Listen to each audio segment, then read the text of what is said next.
Have you ever wondered how the 1930s in Canada were marked by a series of unprecedented events? Picture a nation in flux, the echoes of the roaring 20s fading into the background. The jazz, the wild parties, and the economic prosperity of the previous decade were replaced by the somber tones of the Great Depression. The country was grappling with economic hardships, and from this turmoil, a series of events unfolded that painted a stark portrait of the times. The Great Depression wasn't a crime in itself, but the societal response to it led to several incidents that could be categorized as such.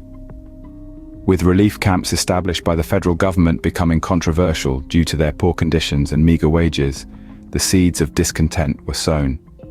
This was the backdrop against which the decade unfolded, a stage set for stories of exploitation, protest, and resilience. As we delve deeper, we will uncover how this decade was etched into the annals of crime history. The Great Depression was not a crime, but the societal response to it led to several incidents that could be categorized as such.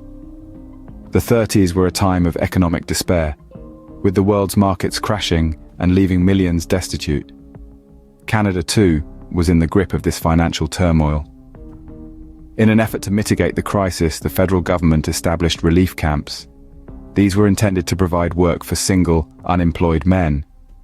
But far from being a respite, these camps became hotbeds of discontent.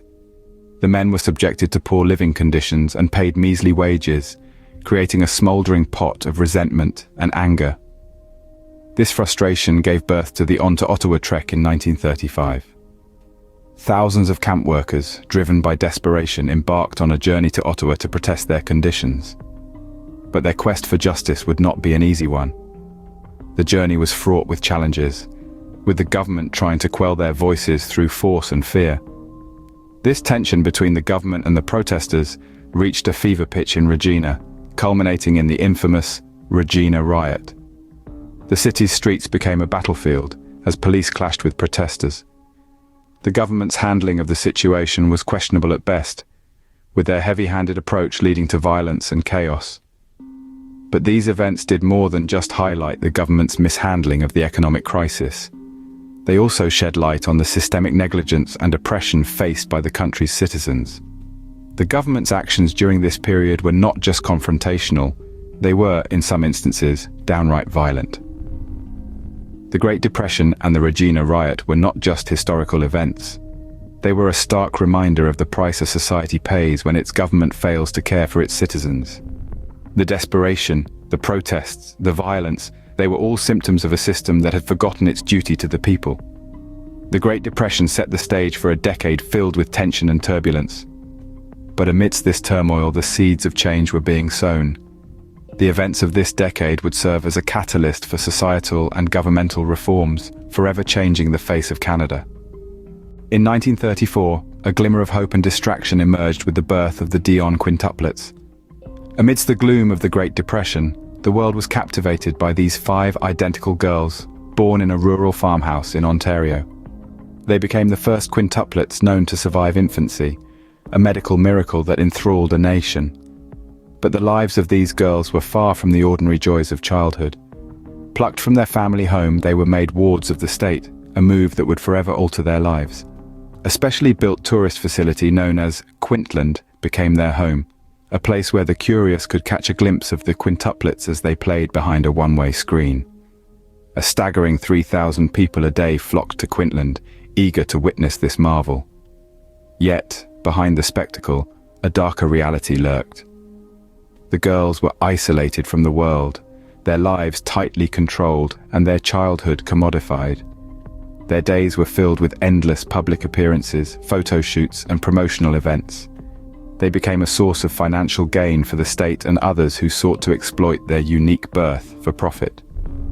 The Dionne Quintuplets story is not just one of medical marvel and public fascination, but also one of exploitation and the loss of childhood innocence.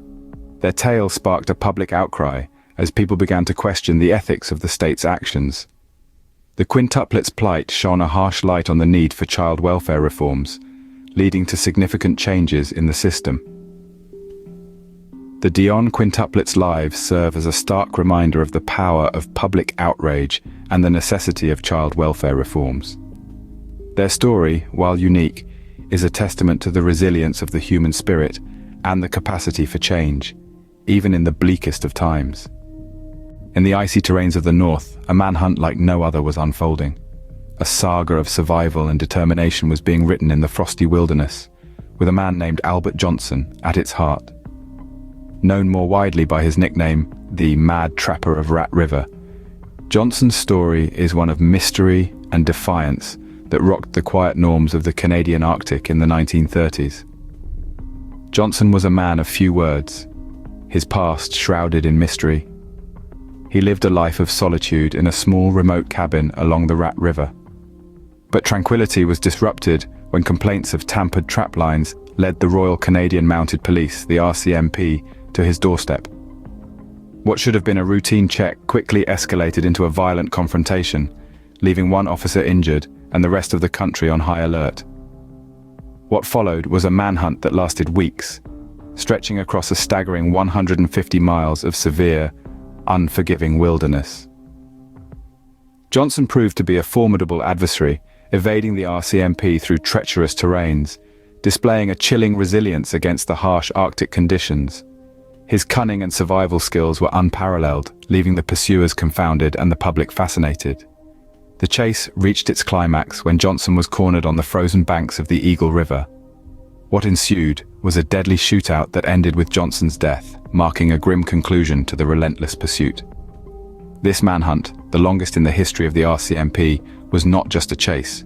It was a testament to human survival, a chilling tale of a man's resilience against nature's harshest conditions, and a relentless law enforcement. Johnson's story was sensationalized in the media, his elusive persona becoming the stuff of legend. His confrontations with the police and his eventual death make this one of the most dramatic criminal tales of the 1930s in Canada. This dramatic tale remains one of the most notorious criminal events of the 1930s in Canada, casting a long, icy shadow over the history of the North and forever etching the name Mad Trapper of Rat River into the annals of Canadian crime history. In the heart of Toronto, simmering tensions erupted into a riot. The year was 1933, and the Christie Park had become a battleground. Underneath the tranquil surface of the city, conflict was brewing between Jewish communities and anti-Semitic groups. This was a time when societal issues were as palpable as the summer heat, and it was in this climate that the Christie riot unfolded. The park, usually a place of recreation and relaxation, transformed into a symbol of division and discord. The evening of August 16th saw an explosive outpouring of hate-driven violence, as a baseball game turned into a full-blown riot. For hours, the park was seized by chaos, echoing with the cries of the distressed and the defiant. But what does this event tell us about the era? It underscores the societal tensions of the time, starkly highlighting the dangerous consequences of unchecked hate and prejudice. The Christie riot stands as a stark testament to the consequences of unchecked hate and prejudice. Prohibition, a law that had once promised moral and social reform, had become synonymous with crime. As the 1930s rolled in, the echoes of the Roaring Twenties had turned into a cacophony of lawlessness. The noble experiment of Prohibition had fueled the rise of illegal bootlegging operations, turning ordinary citizens into criminals and filling the coffers of organized crime rings. The thirst for the forbidden liquor was unquenchable, and the underground alcohol trade flourished, despite the ever-looming threat of law enforcement. The government, observing the surge in crime and recognizing the futility of enforcing an unpopular law, decided it was time for a change.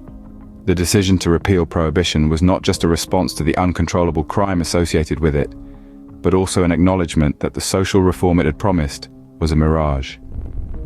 The repeal of Prohibition marked the end of an era and the beginning of a new chapter in Canada's history. The 1930s, a decade marked by economic hardships, was also rife with events that challenged the very fabric of Canadian society. From the societal upheaval of the Great Depression and the Regina Riot, to the state-sanctioned exploitation of the Dionne Quintuplets, this decade was fraught with incidents that pushed the boundaries of legality and morality.